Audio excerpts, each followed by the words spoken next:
Curioso porque esta pegadinha que eu fiz com o Barão agora é a pegadinha que tem sido colocada diante dos analistas políticos para projetar o que vai acontecer na eleição para presidente da República. Vejam, faltam 4 dias úteis para a propaganda na televisão sumir do mapa. E no rádio. E no rádio também, claro. Sumindo a propaganda no rádio e na televisão, não que elas tenham sido determinantes, como eu imaginei, muita gente, para esta campanha, porque não foi a propaganda na televisão e no rádio, o tempo da propaganda gratuita, essa aberração que tem aqui no Brasil, tomara que isso acabe, né? Ao constatar-se a inutilidade dessa porcaria, dessa invasão de domicílio, talvez, quem sabe, os políticos joguem isso no lixo e nos livrem dessa bosta, como diz o nosso uenga, nas próximas eleições, já em 2020, para as prefeituras e daí para frente nunca mais. De qualquer forma, faltam só 4 dias para que a propaganda gratuita no rádio e na televisão desapareça do mapa. Ela vai sumir na quinta-feira. Faltam 5 dias úteis para a eleição, de hoje até sexta, e faltam 6 dias, como queiram, para a eleição do domingo que vem.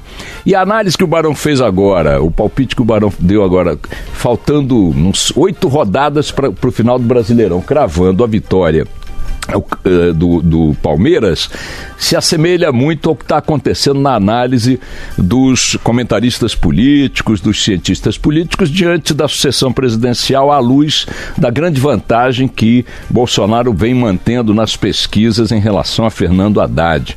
Agora há pouco foi divulgada a pesquisa BTG Pactual, FSB, feita pelo Instituto FSB. É importante chamar a atenção que essa é uma pesquisa feita por telefone. A metodologia é diferente da metodologia aplicada nas pesquisas convencionais, que são entrevistas presenciais, mas esta pesquisa da FSB Pactual dá 60% dos votos válidos para Bolsonaro, 60% dos votos válidos para Bolsonaro. É a primeira vez, se a minha memória não está gagá, que ele bate o patamar de 60 nos votos válidos e 40 nos votos válidos para Haddad, uma diferença de 20 pontos. Isso nos votos válidos. Na pesquisa de voto estimulado, aquela em que o eleitor é apresentado aos nomes objetivamente, o Bolsonaro está com 52 pontos percentuais e o Haddad com 35 pontos percentuais.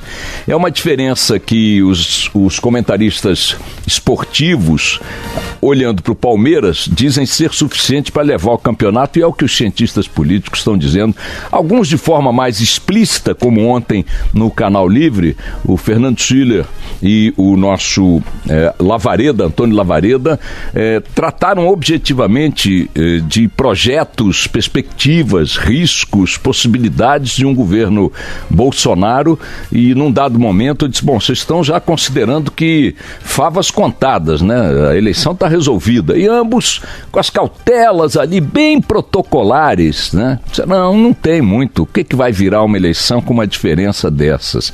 É importante sempre lembrar que as pesquisas andaram tropeçando no primeiro turno em estados, para Senado, para primeiro turno de governador e tal, mas a tradição das pesquisas é mais acertar do que errar. Mantendo esta linha predominante de mais acertos do que erros, de fato, em 4 dias de propaganda na televisão, que é o que permitiria dar grande repercussão a algum fato novo que teria que acontecer, é muito difícil você tirar uma diferença dessa, que é algo da ordem de 18 milhões de votos favoráveis a Bolsonaro. E quando eu digo que é o período de 4 dias na televisão e no rádio, com a propaganda ainda acontecendo no horário gratuito, depende de um fato novo, é porque os fatos atuais, ainda que muitos com razão os considerem assustadores, não colaram na figura de Bolsonaro. esta pesquisa do BTG Pactual, por exemplo, a ser confirmada, é claro, nas pesquisas Ibope ou Datafolha. Não sabemos se a pesquisa Ibope e Datafolha confirmará estes números que o BTG Pactual pegou e divulgou esta manhã. A ser confirmado, mostra que os dois últimos grandes fatos que colocaram Bolsonaro na defensiva não produziram consequências na intenção de votos de seus eleitores ou dos eleitores de uma maneira geral. Que fatos foram esses, né? A notícia trazida pela Folha de São Paulo no meio da semana de que um grupo de empresários bancou com 12 milhões de reais a difusão em larga escala de postagens mentirosas na internet, configurando o que o PT, numa ação encaminhada à Justiça Eleitoral, apresenta como crime eleitoral. A Folha de São Paulo e os demais jornais, as emissoras de TV deram grande repercussão e ainda estão dando aos desdobramentos desta denúncia, trazida pela repórter Patrícia Campos Melo. Essa aí parece que não prosperou no sentido de produzir danos a Bolsonaro, é o que a pesquisa BTG Pactual está indicando agora. Também não prosperou no sentido de produzir danos a Bolsonaro a insistência com que Haddad cobra a presença dele nos debates das emissoras de TV, dos quais o Bolsonaro disse que não participará. Primeiro era por causa dos médicos, depois é porque não quer debater com poste. O fato objetivo é que Bolsonaro não vai aos debates, e esta foi outra bandeira que Haddad hasteou na campanha nesta última semana, batendo intensamente nesta questão, e também parece não ter produzido danos na candidatura do Bolsonaro. Agora, mais recentemente, sem tempo de repercutir na pesquisa, tem também a declaração do filho do Bolsonaro, Eduardo, né? Isso. Um dos filhos do Bolsonaro, que se elegeu com 1.800.000 votos para deputado federal, uma eleição expressiva, significativa, e que deu uma declaração há 4 meses que o próprio pai, sem saber que tinha sido o filho que tinha falado, disse que é o tipo da declaração de quem precisa de um psiquiatra. Depois que soube que era o filho, não voltou a falar do psiquiatra, mas disse que não tinha sentido, enfim, não é aquela coisa, desautorizou aquele tipo de abordagem. O que disse o Rebento, deputado federal? Que bastava um jipe com um soldado, um jipe do Exército com um soldado para fechar o Supremo Tribunal Federal. São sandices moronianas, né, que a equipe do Bolsonaro, os seus próximos e aliados e tal, ficam produzindo aí, ou produziram, para que o candidato tenha que se virar nas 11 para controlar a usina de besteiras que figuras muito chegadas a ele frequentemente fazem colocar em funcionamento. Não sei se essa declaração dita há 4 meses e já contestada pelo próprio candidato produzirá alguma consequência suficiente para abalar este horizonte que as pesquisas estão apontando, e creio que não. Creio que não acontecerá rigorosamente nada com a candidatura do Bolsonaro em função de mais esta sandice produzida na sua copa e cozinha, né? O fato curioso, se é que podemos olhar todo o mal com um viés do bem também, ou de bem, é que esse menino Eduardo Bolsonaro, esse rapaz, estava cotado para ser presidente da Câmara dos Deputados.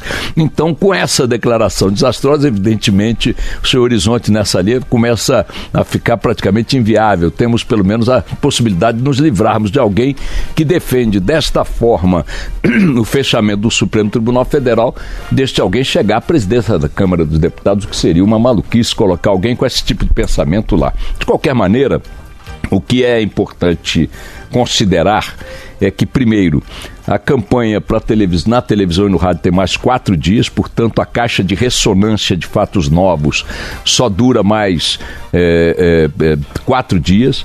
Fora desse período não há como dar repercussão a algo que venha a acontecer. E o que tem acontecido, mesmo colocando Bolsonaro na defensiva, como foi o caso da notícia dos fake news pela Folha de São Paulo e da cobrança de Haddad em cima da ausência dos debates, não colou como elemento de desgaste na candidatura do Bolsonaro, que continua, segundo as pesquisas, e hoje esta do BTG Pactual uma folgadíssima margem em relação ao seu adversário do PT. De tal forma que, mesmo com algum constrangimento inevitável para não cravar que Bolsonaro já é o presidente, esta é a percepção dos cientistas políticos na sua quase totalidade. Essa virada do jogo é um discurso que as campanhas têm que manter, porque afinal de contas não vão reconhecer derrota antecipada. É natural que a militância continue acreditando nisso.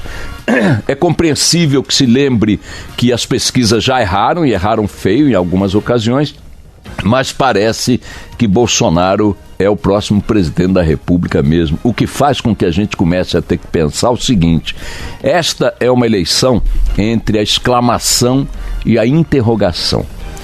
A exclamação está representada por um campo político e uma candidatura e um grupo político que o brasileiro já conhece, a população já conhece. Governou o Brasil por 3, quase 4 mandatos, 2 de Lula, 2 de Dilma, que é o ciclo petista, né? Quando o brasileiro, o cidadão, a cidadã olha para esse período, ele sabe o que tá lembrando, porque ele viveu esse período, ele votou nesse período, ele prosperou e deixou de prosperar, ou recuou, seja lá o que for. É algo que as pessoas, 147 milhões de eleitores, conhecem. Ontem o Fernando Schiller o Lavareda estava comentando que com essa janela de 10, 11 anos em que o PT esteve no poder, com 2 mandatos do Lula, aliás, 13 anos, 2 mandatos do Lula e 2 mandatos e um pouquinho da Dilma, isso aí pega um contingente de eleitores que entrou na idade ativa eleitoral, né? Há muito tempo, e que hoje está com 30 anos, 20 e poucos anos e tal, e que não viu outra coisa. Então ele viu o que é o PT, viu a forma de governar, viu os prós, viu os contras, como a população brasileira inteira, de tal forma que é alguma coisa como se você tivesse visto um filme do qual você gostou ou não gostou, mas você já tem uma opinião formada, portanto um ponto de exclamação. Adorei, detestei, não vi, não me encho o saco, seja lá o que for, é a exclamação. E o oponente dele, e o seu concorrente, quem é? É uma interrogação. Quem é Bolsonaro como governante? O que será Bolsonaro como presidente da República? Você pode ter 1000 expectativas, positivas ou negativas. São todas legítimas. Para as positivas, ele coloca uma série de pontos que sensibilizam a ampla maioria da população, de acordo com as pesquisas, e para as negativas, elas estão aí evidentes nas declarações, em alguns projetos e tal. Mas o fato é que, na prática, ele nunca governou o Brasil um único dia. Então, a interrogação predomina quando você se pergunta o que é ou o que será o presidente da República, Jair Bolsonaro, e seu governo. Mas você não tem esse tipo de interrogação quando você pergunta o que é e o que será o governo do PT, porque ele já foi governo durante quase 14 anos, 12 anos, 13 anos, como queiram. Então, é a exclamação contra a interrogação, versus a interrogação. É nesse tipo de ambiente que a eleição está se dando. Ninguém pode afirmar que Bolsonaro será um bom presidente ou governará bem o Brasil porque ele não o fez ainda, não há parâmetros para isso, e todo mundo pode fazer um julgamento conclusivo sobre o PT, seja positivo ou negativo, porque todo mundo já viu o que é o PT. O Brasil está escolhendo entre uma exclamação e uma interrogação. Esse é o dado curioso, gráfico desta campanha política, desta disputa presidencial. Muita gente cobrando também que não haja na campanha um predomínio de projetos. Afinal, estamos a 6 dias de escolher o presidente da República. O que querem, o que pensam, como vão conduzir o Brasil, que projetos tem para a saúde, para a educação, para a infraestrutura, para a economia. Vão reformar a Previdência ou não vão? De que forma? Ninguém sabe. Vão fazer o ajuste fiscal? De que natureza? Como? Qual é para solucionar a questão do emprego? 24 milhões de brasileiros apiados do mercado de trabalho. Então, as campanhas não foram marcadas pelo debate, pela discussão de projetos. Isso significa o quê? Bom, significa que a opinião pública está discutindo valores mesmo. Abriu mão, numa boa medida, de saber se o projeto A, B ou C, na área A, B ou C, vai ser implementado pelo governante, para saber o seguinte: quem é você, que força você representa, que valores você expressa, Como é que é a tua biografia? Coincide ou não coincide com o teu discurso? Que riscos você me inspira? Qual é a questão de gênero? Qual é a questão de aborto? Qual é a questão de arma? Qual é a questão de maioridade penal? E isto tem sido um campo dominante na campanha eleitoral, particularmente no segundo turno, sobrepondo-se à discussão de projetos. O que há de mal nisso? Eu diria que, na essência, não vejo esse mal, porque é o que a população brasileira resolveu valorizar.